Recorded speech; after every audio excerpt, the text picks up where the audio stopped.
The Things We All Carry is a podcast about first responders and their stories surrounding trauma on the job. The intention of this podcast is to raise awareness and share meaningful conversation around a subject often viewed as taboo or simply ignored. Be aware this content may be graphic and it is real. It may not be suitable for children or adults triggered by this subject matter. Welcome back to The Things We All Carry. This week I'm re-releasing an episode. It was initially episode 37, and it's Tyler. Tyler's from Wisconsin. He is a firefighter for 18 years, and 12 of those he's been in EMS, and he's currently a paramedic and a captain in his department. Tyler has one of those stories where the personal is intertwined with the professional.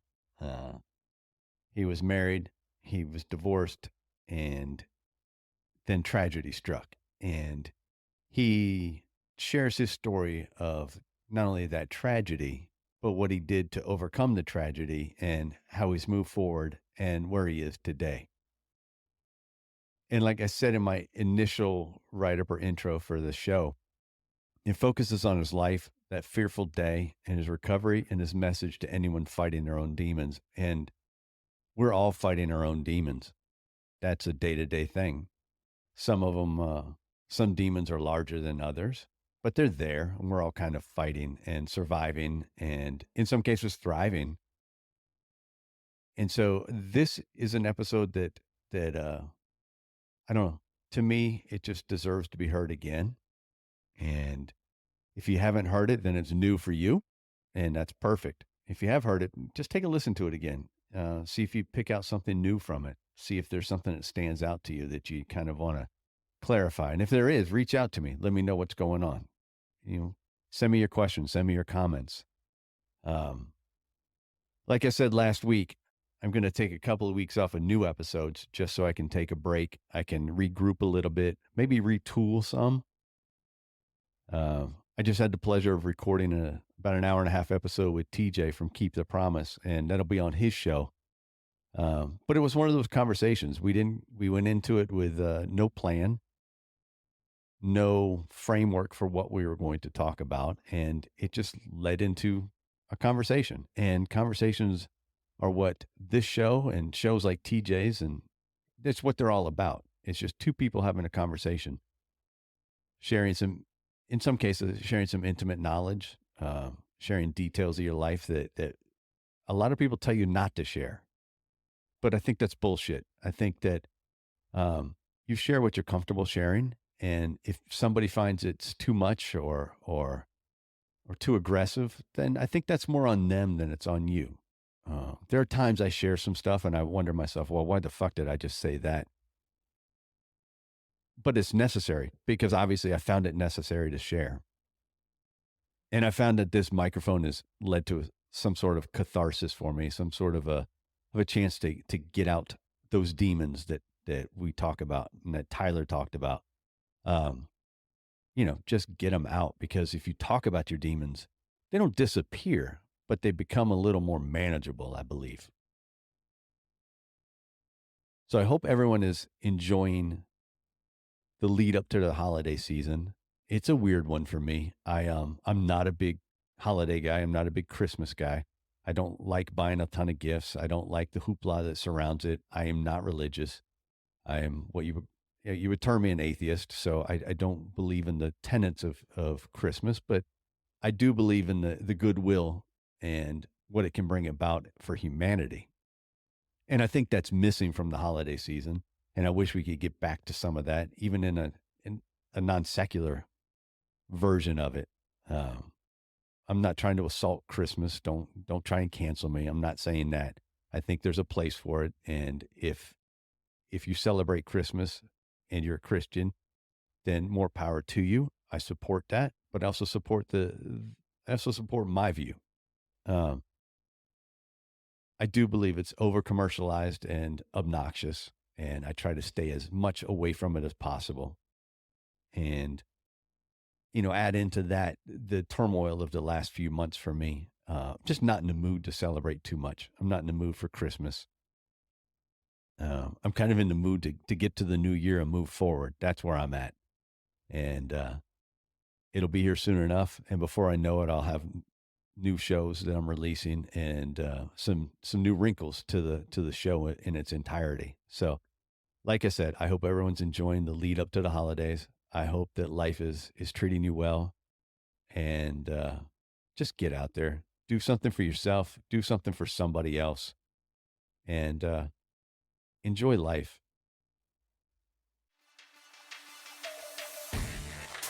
Welcome to episode 37 of The Things We All Carry. Today I'm joined by Tyler. Tyler has been a firefighter for 18 years in Wisconsin, 12 of those years in EMS. He is currently a paramedic and serves as a captain in his department. Tyler's life has taken twists and turns leading up to where he is now. He reached out to me and shared his story and the article he wrote for Firehouse magazine. His professional and private life became inexorably linked one day in 2013. This episode focuses on his life, that fateful day, his recovery, and his message to anyone fighting their own demons. A quick reminder to please help us build a community which not only recognizes, but supports each other through the struggles and recovery.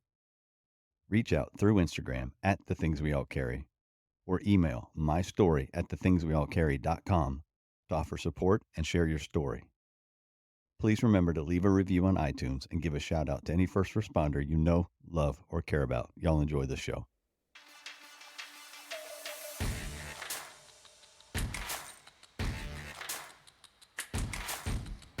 Tyler Greenwood, how you doing? Excellent, sir. And yourself? I'm doing well. Thanks for joining me. Very glad to finally make this connect and get on the show. I think we got a great mission, and there's a lot we can accomplish. Yeah, you reached out to me and you sent the article at a Firehouse magazine, and I read it and I was blown away by it. And then it was a no-brainer to me that we had to get you on the show. So I appreciate you being here. Yeah, sometimes I even read that article and I'm like trying to figure out whose life I'm reading about, because there's so much in it that it's hard to fathom that it's actually me. So before we get to the article, which we're going to spend the bulk of our time on, let's just talk about you. Where are you right now? So I am in Wisconsin, a little city, about 12,000 people, called Baraboo. Work as a firefighter here, as well as a paramedic. We've got a really cool response area. We've got Devil's Lake State Park, brings in 1 million plus people a year, a hub for rock climbing. So we get a lot of technical rescue calls out there, a pretty cool skill set we get to use. And then we have just your typical fire EMS response stuff. We've got a handful of like nursing home facilities, and we also run interfacility. We've got all kinds of different call volume up in this neck of the woods. So how long have you been doing it? I've been with the fire department for just over 18 years. I've been a medic for Baraboo for about 12 years. What was family life before you joined the fire department? Where'd you grow up, and what's your mom, dad, any siblings? Born and raised in Baraboo, one of those people that never really left home, but I love the city. A lot of friends here, a lot of my family is here. Some of them are dispersed out through Texas, Montana. But as far as family life, really young, my parents were divorced. I think that's the cookie cutter start to trauma stories, isn't it? But they were divorced I think I was 1. My father was a great guy. He passed away a couple years ago, but his demon was alcohol. My mom has told me their first date, he went out, he drank a bottle of Jack Daniels, passed out, woke up, gave her a ride home. But he was a good, can't complain about that. There's nothing there that was probably extremely detrimental to my childhood. Mom got remarried to a gentleman named Randy. Wonderful stepdad. He's a father to me. Very critical part of my development as a youth and to an adult who I am today. But as far as growing up, I never had a direction or group. I wasn't the jock. I wasn't the valedictorian. I was just the middle of the pack. Didn't really have a group. So when you don't have a group, you gravitate towards the other people that don't, and that tends to be the party crowd. And that was probably the beginning of where things started going astray for my life. Oh, go ahead. You say you weren't part of a particular group, and so you just fall in where you fall in at that point, correct? Yeah. I think there's a group of sort of misfits that's always out there, if you will. If you're not, on the high school football team and basketball team, and you're not getting those good grades, there's this group of unknowns, and that's where I think people start to hang out. And fortunately or unfortunately, I guess that's where I ended up. And so in high school, you say that you floated a bit. I know you mentioned an ADHD, correct? Yeah, I was always the class clown. I think that was the best way to break the tension in the room and to get people to yeah, or to gravitate towards you. I was always the one that was quick to crack jokes, and in fact they put me on I never got good grades. If I got D's, my parents were happy. And they put me on, I got on Ritalin for a little while. I spent about 1/4 in school on it, and I got straight A's, but I hated the way it made me feel. So I just quit taking it. I guess I was willing to sacrifice the comedy and having fun more than I was passing classes. But yeah, I really started to party a lot, probably about my sophomore year. I had failed all of my freshman year, most of my sophomore year, and there was no way possible I was going to acquire enough credits to graduate. And so from that point on, I was all in with the party game. I didn't get a driver's license because I already racked up a couple underage drinking tickets, so I wasn't going to be able to get a license until I was 18. And it was just I had to commit to something, so I committed to the party crowd, to having fun. Still went to school. Parents were pretty strict when it came to getting there, so I was always on time, and I didn't skip classes or anything. I gave nothing when all my effort was put into having fun. It takes a certain kind of commitment, though, to party like that and still make it to school on time every day. Yeah. It's an odd commitment. It's wild because I look back at it, and if my kids are listening to this, earmuffs, I used to party before school. We'd get a group of people together and we would party before school, and then we'd meet up at 6 a.m. and then go into school at 8 a.m. And these are all out parties. And I'm like, I look back at it and it's hard to think we were actually doing that, but you're not alone there, because I remember numerous times, partying in the parking lot at school and being prepared in a whole different way to go into school. That was if I was going to school that day, because I was as bad a student as you were, and I didn't have the attendance. So I know where you're coming from with some of this. Yes, it became very clear that graduation was not on the timeline as the rest of my classmates. And I turned 18, and everybody else in my class graduated, and there was not a chance in the world that my mom was going to allow me to just drop out of school. I had to tuck my tail, go back into school, and register for another half semester, which is one of the most embarrassing things I've ever had to do. All of your classmates are gone. I still look at it as I didn't graduate with the class of 2001, my class, and I also really didn't graduate with the class of 2002 because they weren't my classmates I grew up with.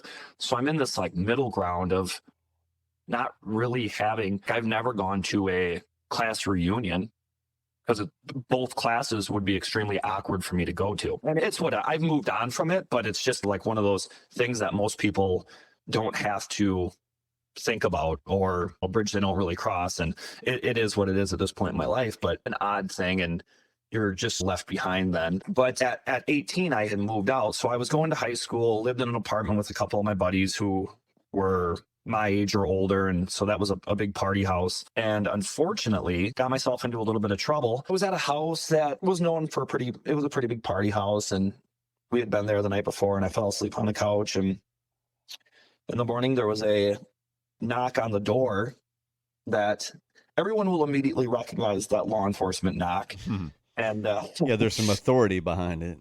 They definitely had a mission when the first one was a knock. The second one was a ram, and they came through the door, and I was on the couch right there and had a couple bags of weed on me. And so they hooked me for possession with intent to deliver.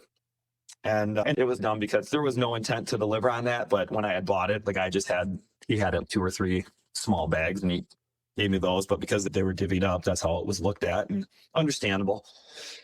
And then it was a handful of months later. I was in a car with my buddy. He had a baseball scholarship, and we got pulled over, and he had some weed on him. And of course, being the good friend, I thought, well, I don't have anything going on in my life. So give it to me. So I held on to it, pulled us out of the car, searched us, got popped with that. So now I have a second offense. My first hasn't even been completely run through the court system yet. I was definitely on a good path at that point to screw up the rest of my life. And so finally, when all the court stuff had gone through, fortunately, they dropped the intent to deliver because I believe that would have been a felony. So I just got the possession, and then I got the possession second. And coming from that was, I think it was 30 days of jail time, which they agreed to let me do Huber privileges, which I don't know if you have Huber privileges with down by you, but basically work release program. Okay. And So just do you actually do jail time or no? yeah. So Okay.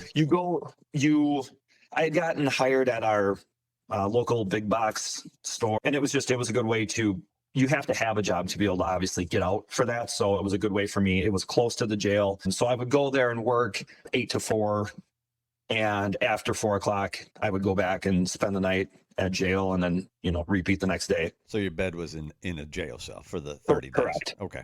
Yeah. But just prior to going into jail, I met a girl, Jessica, and we immediately clicked. Actually, a buddy of mine was dating her and he was trying to get away from her. So he said, "Hey, I want you to meet this girl. I'm trying to hang out with this other girl. You keep her busy." And I met her and it was immediate. And she had come from a pretty low income family. She had a young son who was maybe a year old. She lived in a little trailer park with her mom and her brother. Really didn't have much. She didn't graduate high school. She didn't have a driver's license, but none of that mattered. She was an amazing person. We immediately hit it off. And so while I was in jail and I was on this work program, she would come in and visit me, and we knew as soon as I got done with my 30 days that the rest of the world was ours. We had a great connection, and we were excited to see where that was going to go. Also, while I was in this work program, there was a former classmate of mine that worked at the same store, and he was on the local fire department. And I'd always talk with him about it because as I was growing up, I had a neighbor that was on the fire department, and this guy became my hero. I'd watch him every time the fire whistle would go off. I'd watch Tom fly down the alley, go into the fire station. It was only a couple blocks away from our house. And we do the open house down at the fire station, and I'd go down there, and fireman Tom, neighbor Tom would always bring me up in the ladder truck and walk me around the station and treated me as if I was his son. And it was something that I always desired to do, but because of my criminal history, it wasn't on my radar as something that was even possible. The more I got talking to Chris, the more he told me it's not. I also thought he had to go get a bachelor's degree or something to become a firefighter. And he started explaining to me that the process is not that difficult and it's paid for by the state of Wisconsin. And I thought, well, this might be a reality. I might be able to make something work here, but I still obviously have this huge hurdle to cross as far as my criminal history. I went and filled out the application, and I did the physical test. I finished first in the physical test of a group of maybe 8 to 10 people. And a couple weeks later, I got the letter telling me that what I expected is that because of my criminal history, I was not a candidate at this. And from that point, I knew that I had to get on that department. I had met Jess. We had an apartment, but a family was going to be in our future here. And this was just the one thing that was missing that I really felt was going to save me and really define me, who I am for the rest of my life. Every month I would call the fire chief and check in with Chief Steve, tell him how I was doing, what I was doing, steps that I was making to make my life better. And the next year they had tryouts again, did the physical test, finished first. And when it came time for the officer group of the department to meet and discuss candidates, that same neighbor stood up and said, and he was an assistant chief, he stood up and he said, "We got to give this guy a chance. I know that if you look at his record, it seems like he's a huge risk, but we've all made mistakes in our past. Give the guy a chance. If he messes it up, then it's on him." We have a 1 year probationary period. If we made a mistake and he lets us down or screws up, that's on him. We at least did our part and gave him a chance. And I'm so thankful he did that, and that a couple other people in the room probably, agreed with it. And I was invited to be a member of the department. I did my entry level, my Fire 1, my Fire 2, every class that I could take, I was taking. I had the T-shirts, we have the placard that goes on your front license plate. I'd walk around with my pager open. Everybody was going to know that I was a firefighter. That's that little honeymoon period. Oh my gosh. I don't care if I remember one time I was fishing away from, we were like, I don't know, 20, 25 minutes away from the house, and we got paged for a fire alarm or something. And I'm whipping fishing poles into the car and throwing the family. I'm like, we've got to go. Like the world's burning down, but you're just so excited that every call is the big call. But what year was it that you joined the department? I must have joined it was 2004. Okay. Just trying to get a timeline there. That's why I asked. Yeah, ironically enough, and we'll get to this later on, it was September 2nd, 2004 that I joined the department. Okay. And that date will become significant again later on. So you're in hook, line, and sinker, no pun intended, after the fishing story. Yeah. And how does it go? How do those early years go? The early years were amazing. I found my spot in the department. I've always been a go-getter, and the rest of the department recognized that. If there was a call, I lived close to the station, so I was always like the first one there. And we had a rule at the time that if you're a probationary firefighter, you can't ride first engine out. So I'd get there and I strategically placed myself at the rear of the apparatus, just behind either the driver's door or the officer's door, so that I could make eye contact with them, and so they'd have to see me, because every once in a while they'd invite you on the engine if they were still waiting for personnel to arrive. And so I would strategically stand there waiting for them to see me. And everybody calls me Greenie, and all right, Greenie, jump on. And if you start to pull your weight and show that you're pretty competent, you get more of those invites. And I was getting them. I was really finding my groove, and I was ambitious. I had finally, I think the group that I was looking for my entire youth, I had finally found as an adult. And it was this new group of 40 friends, brothers, leader, all of my old group of friends. Every time I'd run into them, tell us a fire story, or what are you doing now? And even people that wouldn't really talk to me in high school because I was, probably viewed as less than, now looked at me in the community and were coming up to me and we're super proud of you. And you're responding to calls where maybe they had a minor traffic crash or a fire alarm at their house. And all of a sudden you're showing up in turnout gear, and you've elevated yourself to this person that is viewed differently, almost as, I hate to say the word hero, but that's how people view the fire and EMS law enforcement world and stuff. Especially, I think, fire, you're viewed as this special type of individual. And that felt really good. It felt pretty good about myself. I was just say it's intoxicating. Yeah. I think that you don't know what you don't know. And I knew I always wasn't extremely proud of myself, and I finally was. I had crossed into a whole new era of my life, and I was, for once, extremely proud of myself. Yeah, again, that's another kind of intoxicating experience when you haven't been able to be proud of yourself, and then you can sit back and take stock and say that you're proud of yourself. That's immense. Yeah. And so from there, I had got a bunch of fire certs and put in a few years on the department. And one day we were called for a motor vehicle crash. It was a head-on. And we got there, and it was a young lady from the community that was critically injured. And we extricated her from the vehicle. And our local EMS is a full-time service, where our fire it's mixed. We have a couple career, but most of it's paid per call.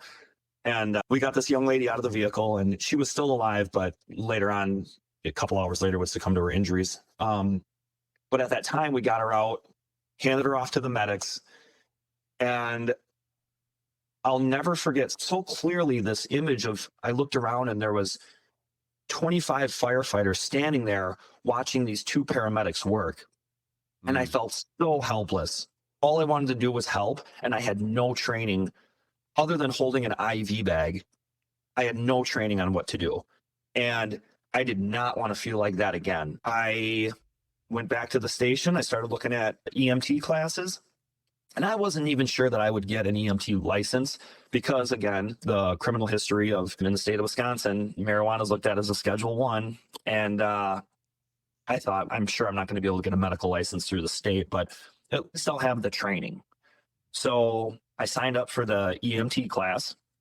And at this time, when I signed up for that, Baraboo had agreed that if I get my EMT license and if I do the training and I can get the license, they would hire me on full time with the caveat that I go to paramedic school, which was everything to me. To become a paramedic was a dream come true. I went and did the EMT class and got done with that, submitted my application, and to my surprise, it came back and said, here's your life. I had to explain my criminal history. And at that point, it was 6-7 years prior, and I had no other police contacts or anything. I'd been doing a good job. Fortunately, they also, there's a lot of times in life where I think people take a chance on you, and you need to have that, whether it's this criminal history stuff or a promotion or whatever it may be. You have to have those little breaks where people take a chance. And fortunately, I had a few of those along the way. I got my EMT license and was hired full-time by Baraboo EMS and started paramedic school in the fall of 2012. And around this time, so we now had 2 children, Julia and Jacob, and then my stepson, Dylan. We had bought a house. Things were going very well in my life. Yeah, you explained it in the article as the American dream, correct? It was. It's beyond my imagination how well things were going in my life. I walked around like the proudest man in the world. I had this new job. I had these, wonderful children. I had a wife. Things were going better than I ever could have expected them to go. There was times in my life when I was young where I honestly didn't know that I would see 30 years old. I didn't plan on it, didn't expect to. The trajectory of where things were going, it was not something that was on my radar. I got caught with weed. There's a lot of other things I didn't get caught with. And my outlook was not real well. It was either going to probably, in my eyes, it was going to be death or prison. So to go from that to where I was, I couldn't be happier. So around this time, Jessica had been working at a local bar and grill. And it was that spot in town where all of the attorneys go. It wasn't your typical bar. It was a very high clientele that would come in there. So she got to know a ton of people in the community. Of course, everybody from the fire department and their spouses knew her. She had the same sort of attitude in life that I had, where if you walked into a room, people gravitate towards you. And she was extremely attractive, wonderful girl.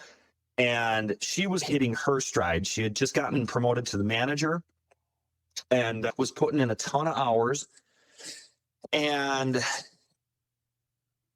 as I felt my life grow and I'm achieving all of these dreams, I think she was feeling the exact same way. She finally had something that she could sink her teeth into and be really proud of.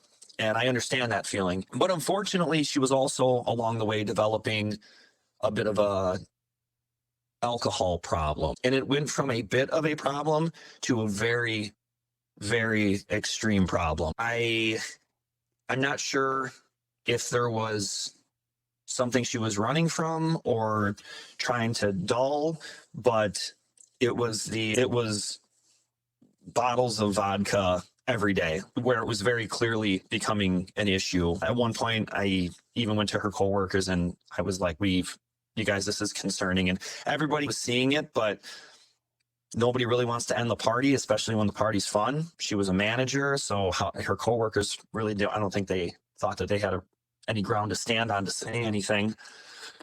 And when I did that, she caught wind of it, and I think she thought that I was trying to put an end to her growth. And she had done the same thing. She said, "You're getting so wrapped up in this fire and EMS stuff. It's consumed you. It almost looks like you were viewing them as your first family and we're your second." And she probably wasn't wrong. I was all in. I was achieving a lifetime goal, and nothing was going to slow that down, including her. And basically there was an unsaid ultimatum where I was like, "This is what I'm doing." And she was like, "This is what I'm doing." And I think from that moment, the line was drawn, and neither of us were going to give into either's demands, I guess, if you will. Where do you guys go from there if you're not giving in to demands? So from there, it was unfortunately the beginning of the end. We went through a few different phases of separation. She moved out. I started seeing somebody. She started seeing someone. I filed for divorce.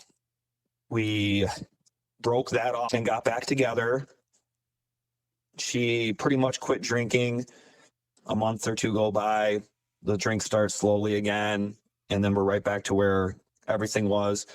There was a ton of insecurities from me with the guy that she was seeing. I couldn't let that go, especially when you've been drinking and stuff. It always is going to come up. And we had even scheduled a marriage counseling appointment at one time, and we went in and did it. And a real quiet car ride is the car ride when you leave marriage counseling. There's nothing better than talking about all of your feelings, all of the things that you've done to one another. And we left that appointment, and I don't think either of us ever were interested in going back to another one. Not that it's not super helpful, and it probably works for a lot of people, and it probably could have worked for us, but the emotions were so strong at that point that all it did was it just amplified what we were going through. And it probably a month or two later, I had refiled for divorce, moved in with my parents down in the basement, and I was still going through paramedic school. I was right in the middle of paramedic school when all this is going on. And I already had the stress of that. And then you add these marital problems in there.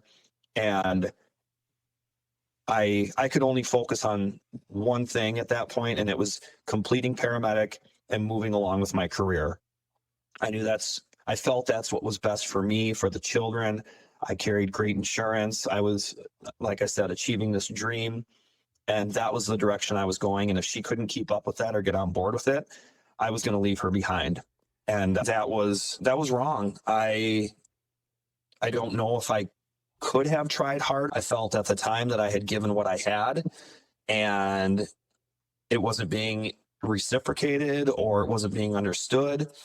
And I think as much as it hurt for both of us, we both began to just hate one another, and just both went in our separate directions. She started seeing a guy from down by Chicago. I was dating a girl, and we basically left it at that. Hated each other. So I filed a restraining order because she would send me all these harassing text messages, and rightfully so. She was pretty pissed at me, and it was the same thing I knew come 6 p.m. when the booze had started flowing. I was in for it, and that's pretty much how it went every night. And check in on the timeline. What year was this? So this is 2012. Okay. Right now, we're probably at about June of 2012. All right. I fortunately kept life together enough that I was able to finish paramedic school. I did the 1-year program. So in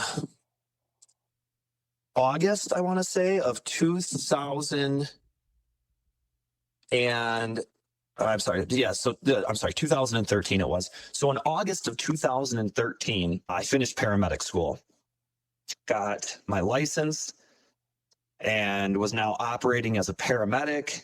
I was on this cool 24-hour rotating shift, all these new skills that I can use.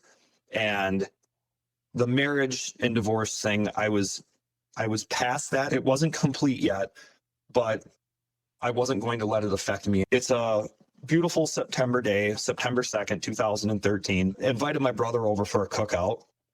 So I had the kids there. I think they were 6 and 9 at the time. And my brother comes over, and the day before this, we had a very significant crash. It was a vehicle versus motorcycle. There was a couple friends. These two guys had jumped on the motorcycle. They were going from one bar to another, and it was a foggy night. There's still some details that are unknown, but it was, I think, right around maybe midnight.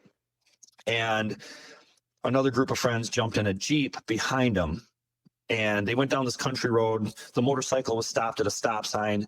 The Jeep came up over this hill, hit them, ejected both of the drivers from the motorcycle. And it was my first ever significant trauma as a paramedic. I got my first field RSI, RSA, rapid sequence intubate. We had 2 helicopters. And so the next day, I was flying pretty high. Unfortunately, one of the patients who I knew, my patient, had passed away. The other one was still alive, critical, extremely critical, but he was down at UW Hospital in Madison. But I felt I had done my job. I had a successful intubation, had, called for flow, did my part to keep him alive. And so the next day, of course, my brother comes over for this cookout, and I'm briefing him on this call that I had, and I'm pretty excited about these are the things I got to do, and I've spent a year learning these skills, and I finally got to utilize them. And we were just getting ready. I had a beer in my hand, getting ready to open it, and my pager went off. And they paged us out to the verbiage. I can still remember the verbiage. They say you needed a Highway 33 in Man Mountain Road for a single vehicle accident, rollover, female pinned underneath the vehicle. Said, shit, my brother already knew the drill. He knew I was going to go to it. You could just tell from the page it was going to be a significant call. And again, I was about a block from the station where I lived.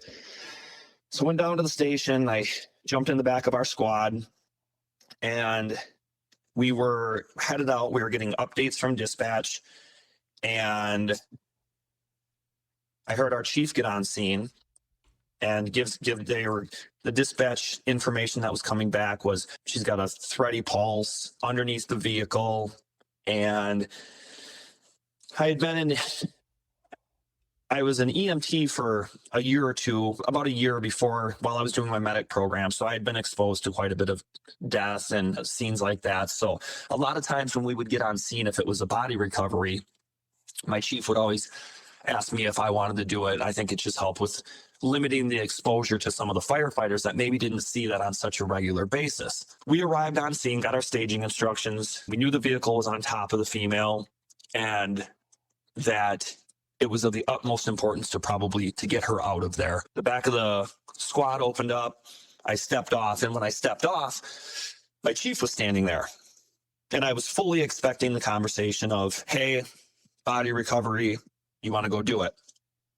And instead, he grabbed me by my arm and started walking me down the road. And it's a main highway. And he said to me, it's Jessica. And I remember I said, and just waiting for him. He didn't say anything, and we both just stared.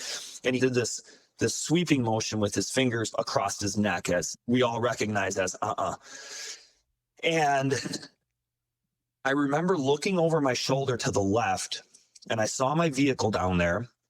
It was our family Trailblazer, and it had my license plate. I had personalized license plates. And this surreal moment of seeing my family vehicle on its side, knowing that the girl that I had children with, that I had married, is underneath that vehicle and deceased.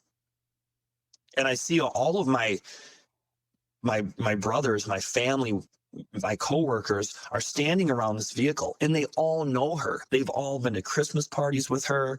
They've all come to our house and been to birthday parties and picnics.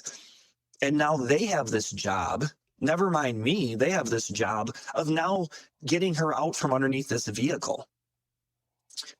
But I continued walking down the road a little bit. One of our command vehicles was already on scene. And I went over and I sat on the front bumper and just tried to figure out what exactly was going on at this moment and what was I supposed to do. And a group of people had started to gather around me. And I remember to this day, one of my best friends, he's an assistant chief with our fire department now, critical care medic, a guy I look up to this day, great friend. He was the medic on scene, one of the medics on scene. And he came up to me and he said, "Tyler, she's deceased." And I started with the typical paramedic stuff. What's her rhythm? What are her injuries? And he said to me, he said, "Tyler, she's contorted." And I knew from that moment, I don't know if he would have used any other word, if it would have hit me the way that word did, but I knew he's a great paramedic. He knows what he's doing. And based on her injuries, he knows that she's deceased. And I said, okay. At that time, I accepted it as much as you can. And another coworker, he was on the fire department, but he was also a medic. And that day he was acting as a firefighter. He was standing there talking to me, and I immediately, the first thing that came to my mind is I have to go tell the kids. And I said out loud, I said, how am I going to tell the kids? And in medic and in fire training and all this stuff, they always tell you have to use the words dead, deceased, you can't say passed on, because people may not interpret things the way that they need to. You need to be very blunt, and you need to use the words that they'll recognize that this person has died. We're not working them. It's not anything like that. And he said, you just have to make sure you talk. I said, that's not what I mean. I have to go home and tell my children that their mother is dead. I'm not worried about the verbiage right now. I'm worried about the task. I needed to get out of there. I couldn't be sitting alongside of that road anymore. I got in the passenger seat of that command vehicle, and a coworker drove me back to the station. And there was radio traffic, of course, from the scene, and they're talking about different things. And I couldn't bear to hear them call the coroner. I don't know why, because I already knew she had died, but I did not want to hear that radio traffic because it somehow solidified what was actually happening at that moment. So I turned the radio off. It sounded like it was so loud to me driving down the road. So I just turned it off. And we got back to the fire station, and I took all my gear off, and of course, the sheriff's department wants to talk to you. When's the last time you talked to her? What's going on? Blah, blah, blah. So we went upstairs in the firehouse, and I met with the chief deputy of the sheriff's department, who also used to be a firefighter. I knew him very well. And my chief was up there, and we just had a brief interview of basically that day's events leading up to the last time I had talked to her, and if I knew she was drinking or anything like that. It lasted maybe 3 minutes. And when I came down to leave, because now I had to go do death notifications with the family. And when I came down to leave, most everybody had returned from the scene, and they were standing down in the bay. And I walked down, and when I opened that door and they were all standing there, I'll never forget. It was a deafening silence. They all just looked at me. And I couldn't say anything to him. I couldn't thank him at that time. Nothing could come out of my mouth that was going to explain the severity and the intensity of this moment. And I just put my head down and walked out. And Jessica's mom lived 2 or 3 blocks from the station. It was actually right down the street from where my house was, 1 block away. I drove over there, but in lovely social media, people had started talking, and hey, I heard there's this crash out there. And I think somebody actually took a video when they drove by, and somebody said, I think that's Jessica's vehicle. So the rumor mill was already starting to buzz a little bit. And I got over to her mom's house, and her brother was there. And as I started walking up, of course, it's never good when a vehicle pulls up and 3 people step out of it that are all fire, and then there's a sheriff's department chief deputy there. And I walked up, and her brother walked out. He's walking towards me. He's, don't say it. Don't say it. And they were extremely close. And I told him, I said, Justin, she died. And he started crying, and I gave him a hug. And as I'm hugging him, I'm looking past him. My head's on his shoulder. I'm looking past him. And in front of my house, a block away, I see my two kids out front playing. And my brother, I had called my brother and told him what happened. So my mom and stepdad had come over to the house. So the kids are outside playing. I'm looking at my children outside playing while I'm holding her brother who's sobbing. And I'm thinking, this is what's to come next. I have to walk down the street and tell the children this news. So I completed that notification with the family, or with her family. And everybody said, all right, let's get in the car and we'll go down the road now. And I said, I can't make this any faster by driving down the road. I said, I'm just going to walk, and I'm going to try to figure out how I'm going to do this. And they said, well, ironically enough, that same firefighter that I grew up watching and looking at as a hero was with me. And he said, I'll walk down there with you. And as we walked down the road, he said something that has always stuck with me. And he said, Tyler, you've always been the glue to this department. When things get rocky, when tensions get high, you're right there to crack a joke. You soften the environment, and you always take care of us. And now it's our time to take care of you. And I'll never forget that he said that. And we got down to the house, and I don't remember if I sent the kids upstairs or if my mom did, but I walked in, and my mom and stepdad were there, my brother, and I just briefed them real quick on what had happened. And as I'm doing this, I can hear the kids upstairs, as kids do. They're running around and jumping, and they're making noise, and they have no idea what's to come here. And we finally got to the point where I was like, I have to go up and do this. I went upstairs and I said, hey, kid, I need to talk to you. And sat him down on the bed. And I said to him, do you know where Dad was at? And they said, yeah, you're on a fire call. And they were used to that. Dad always ran out of the house and went to fire calls. And I said, do you know what it was? I said, I think it was a car crash. I said, yep. And I just came on and I said, it was Mom. And they looked at me, and I remember my daughter said, is she hurt? And right or wrong, I don't know. Still looking back, I said, she died. And the look on their face was, and I remember my son goes, you're spoofing, Dad? And I said, no.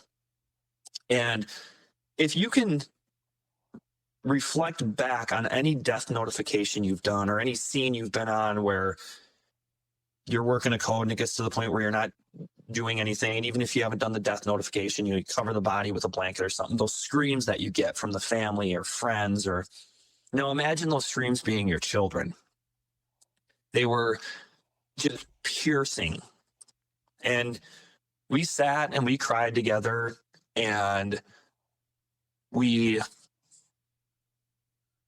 tried to, I think at that moment, just figure out where was life going to go now. No matter what Jessica had done to me, she was an amazing mom, and she was still their hero, just as I was their hero. They knew that Mom had a problem, but she never did them wrong. She always took care of them. They had a great relationship, and now that had completely changed. Mom was no longer here. We now started to have to look towards the planning phase of a funeral, and we did that. We got the funeral done. We now had to go empty out Jessica's house, the condo where she was living. And we started life as a family of three. Dylan's biological father took him, and they moved over towards Madison, which is maybe 45 miles away or so. And he was starting his freshman year in high school, and he would be starting it in a different community. The kids now lost a brother as well as their mom. And I've always enjoyed kicking back and having a few beers or some bourbons, but definitely my coping mechanism for Jessica's death became alcohol. I didn't like to be alone. I would have panic attacks when I was alone. If you think death hurts, try having a death where you have regret behind it. There was so many things that I wanted to tell her, that I wanted to say I'm sorry for, and I didn't have the chance to do that now. I don't think our relationship ever would have reconciled and we would have been together. I'm confident saying that it wouldn't have, but that doesn't mean that we wouldn't have been able to make things right between us or support one another in the future in whatever life may have brought. But I was never going to get that opportunity. And selfishly, I put myself into a really dark hole.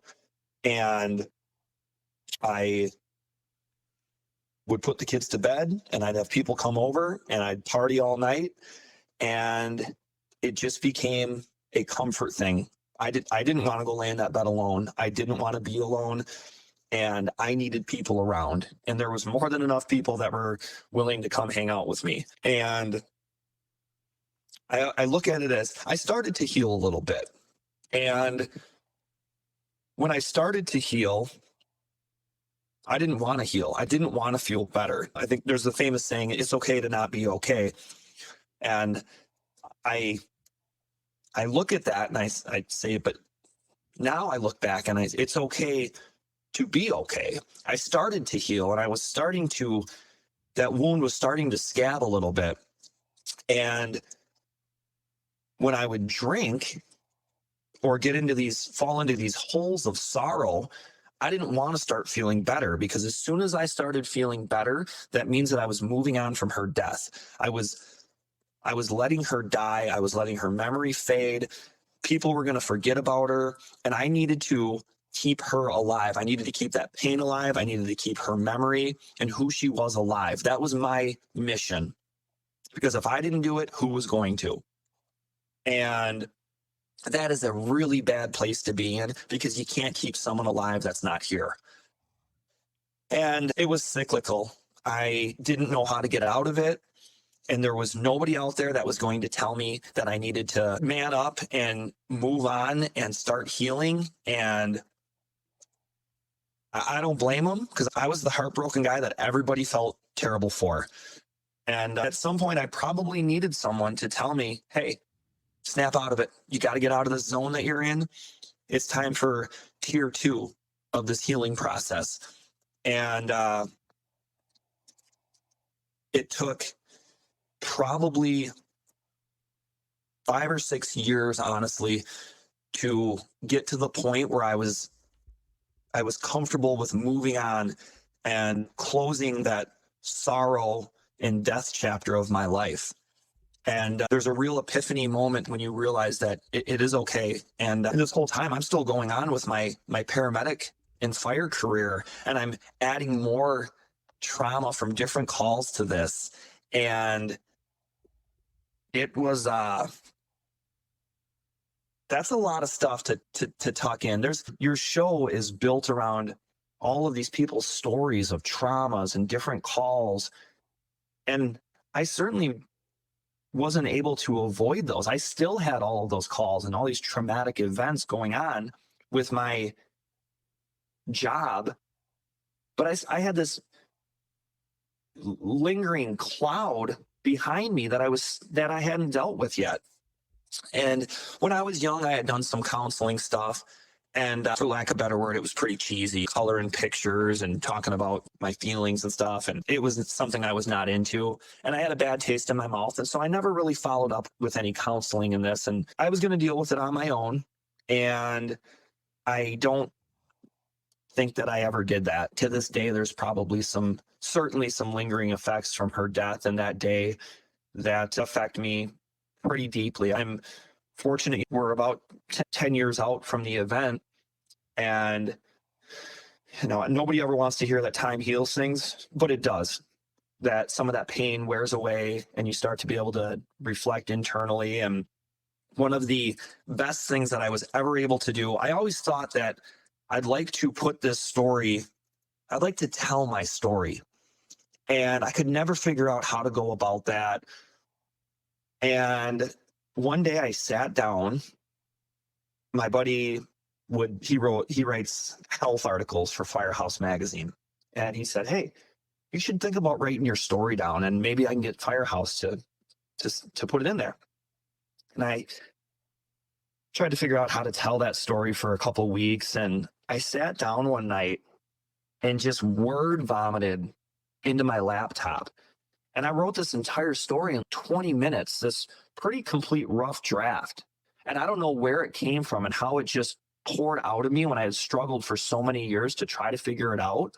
But when I got it on paper, it was like, that's the process. That's how you start dealing with this. And I think if you can help others, you can help yourself along the way.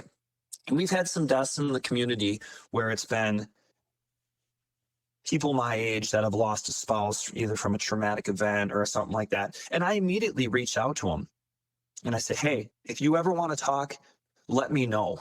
I don't have any formal training in this, if you will. I've taken a few classes here and there, but I'm a set of ears and I understand where you're coming from.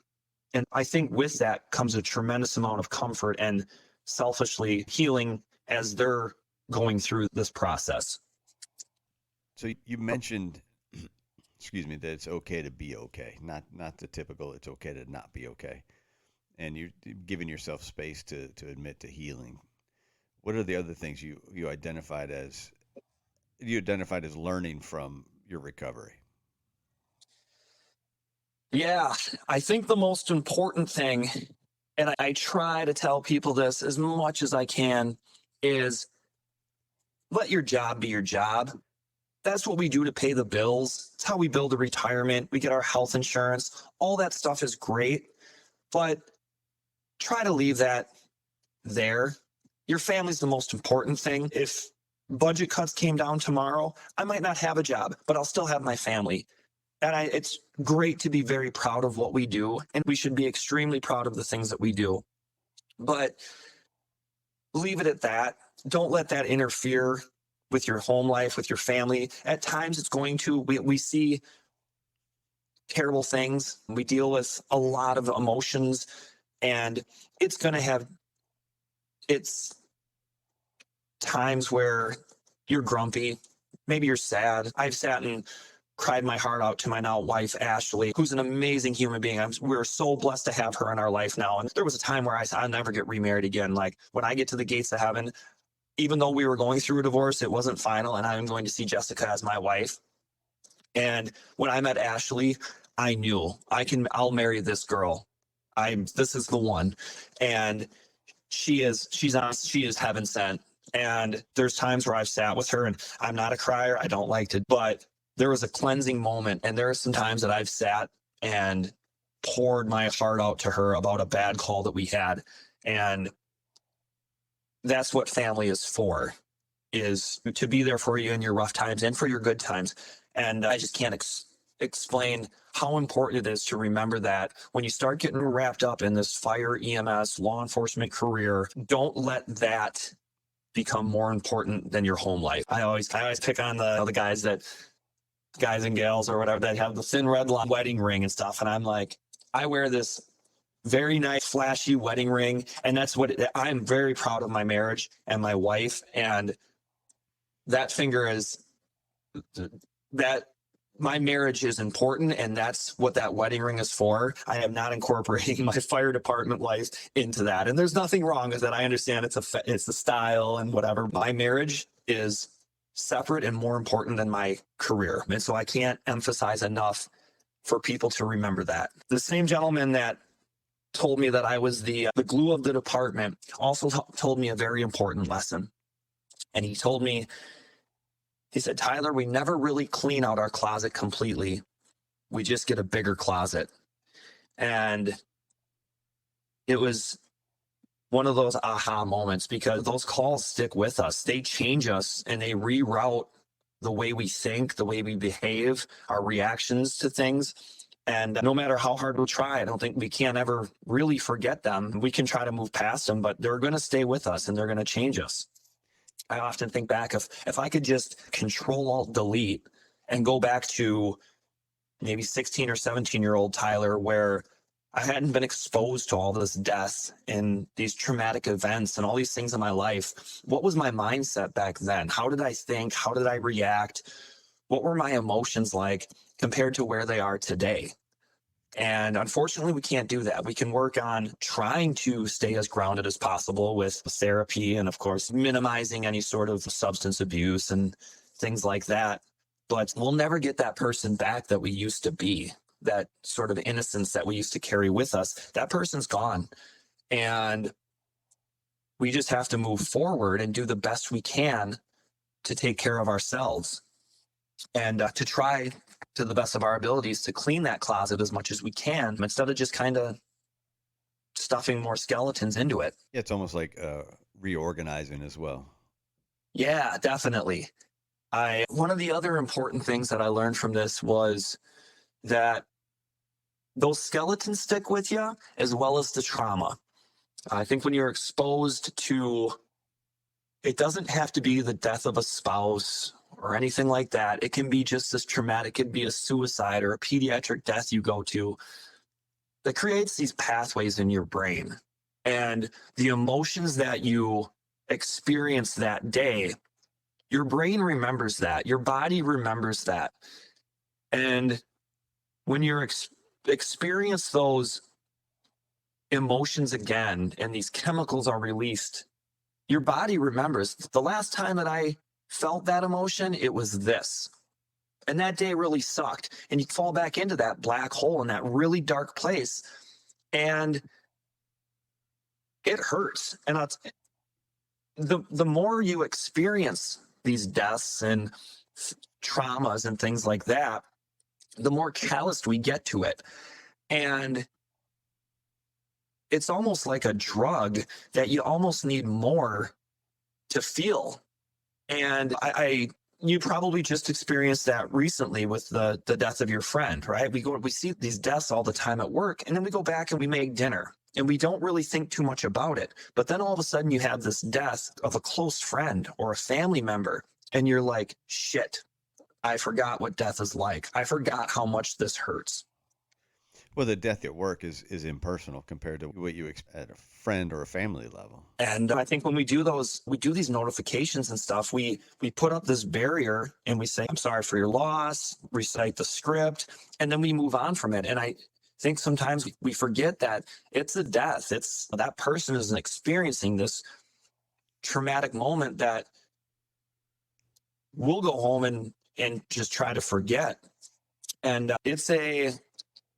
that's when you start dealing with these things down the road, all that stuff starts to come back to you, and you need to make sure you deal with them, because if you don't, they're just going to stay there. And then I tell people counseling's not I've dabbled here and there talking to somebody, and there's a ton of different programs out there now, and it's good. Even if you're not going through something, go in and talk to somebody. Get that stuff off your chest. You'd be surprised that maybe even though you don't think you're going through something, you might be. They give you 60 minutes of time, and you go in there and you think, how am I going to burn 60 minutes talking? I don't have anything to talk about. And before you know it, you're wrapping up that session and you're scheduling 6 more, because you just all of a sudden start opening up these doors of things that you didn't really think were affecting you. Yeah, I was going to say, they give you 60 minutes of time, but sometimes you walk out after 120 minutes. Yeah, absolutely. And always try to find a healthy hobby. Try to find a group of people maybe that isn't involved in fire and EMS, or if you're in law enforcement. I think we get wrapped up into this circle, and what seems normal to us might not actually be that normal. Yeah, just tell a joke at a party, and you'll find out that it's not normal. It's just, yeah, wait till you get those weird looks. Yeah. Absolutely. I found triathlon and Speaking of not normal, by the way. Yeah, I'm an all-in guy. There's that ADHD coming back to haunt you.